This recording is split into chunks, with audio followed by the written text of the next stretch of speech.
before school starts, I give my grandpa Luther and Irene's story, and I give this story as well.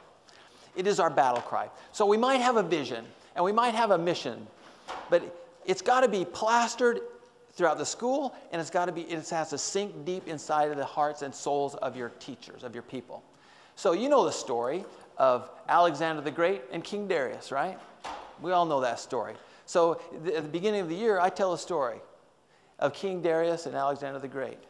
Alexander the Great was trying to defeat the armies of King Darius. And we know what happened.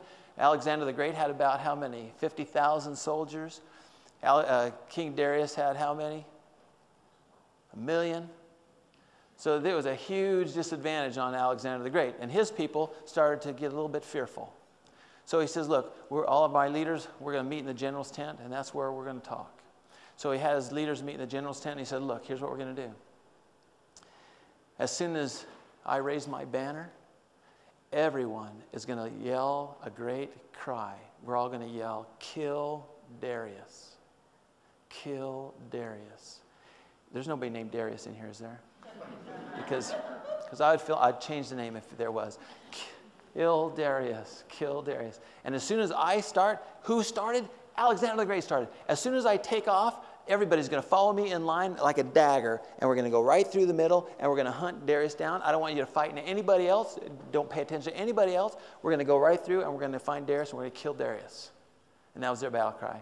So they lined up, ready to go. Alexander the Great reared up on his stallion. He yelled out the battle charge, killed Darius. Everybody else lined up, and they took off to find Darius. Kill Darius, blah, blah, blah. They went through, aren't these great pictures? And they blasted through the line. And the difference was, as they went and found Darius, and Darius, what did he do? He fled.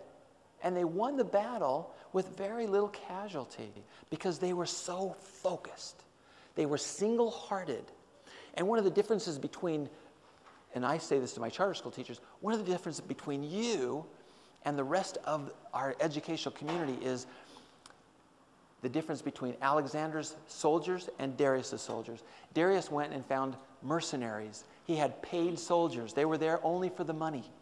But what was Alexander the Great's?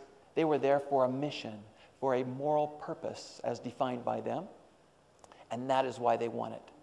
And so in your school, if you want to increase compliance, you've got to not remind and nag. You've got to deep dig with poetic language into their heart and soul and remind them of kill Darius. Make your vision statement come alive. So take a minute. I want you to think of your mission statement that you have this year. And I want you to think of a very simple, short, motivational phrase, a mantra that you can have at your school. So let's take 5 minutes, 3 minutes, 2 minutes, 2 minutes. All right, until you're done. Within reason. And ponder.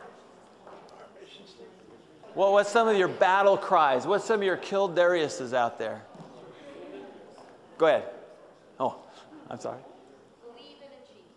Believe and achieve. That is very short. Can I wrap my emotions around believe and achieve? You can. What else? Aim for excellence. You didn't raise your hand. Who said? I'm sorry. Teresa, was that you? No, it's Janine. I'm so sorry. She's lying. For excellence. Aims. Like Arizona Instrument Measure Success. Aims for excellence. Oh, all right. I can definitely wrap myself around that emotionally. All right, now your turn. Go above and beyond. Very good. What else? Go ahead. Excellence is not an accident.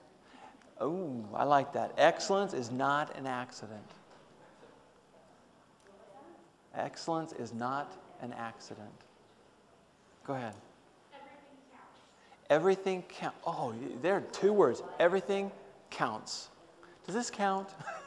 Everything counts. Is this on the test? Everything's on the test. I was trying to think of when every child, every day. I can't remember the last part. It was very good, though. Every child, every day. Learning for tomorrow or something like that. Jarrett. I hope you're thinking of ours. That's it. That's where every day, every child, every opportunity. That is yours. That stuck with me this long. And that's a miracle.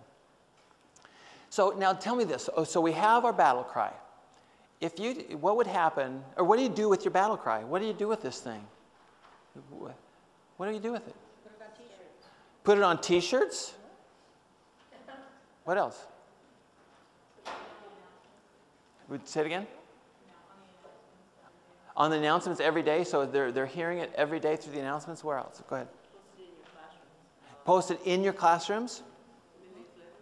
In your newsletters? Make it into a school cheer. A school cheer? Definitely. So you discuss it with your teachers? Every faculty meeting? On their paycheck. Kill Darius on their paycheck. We had one year, when I first went to my last little school assignment, Burke Basic School, I had so much fun there. We got there and they weren't quite excelling yet.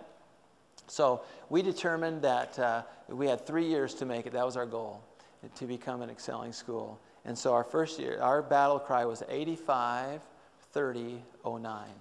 85-30-09. And what that meant was, and we wrapped our hearts around that thing, it was very data-driven, 85% of the kids were going to meet the state standard, 30% were going to exceed, and we're going to do that by 2009. So we put that on every doorway. It was everywhere. And you ask anybody in the school, 85-30-09, what does that mean? They could tell us, including most of the kids and the parents. And so that was our battle cry. The second year, we had a battle cry of simplify and focus, because we had way too much crap filtered down. We were doing way too much stuff, so we had to simplify and focus. And what were we going to focus on? 85-30-09. So it's up to you. You're the poet of your school.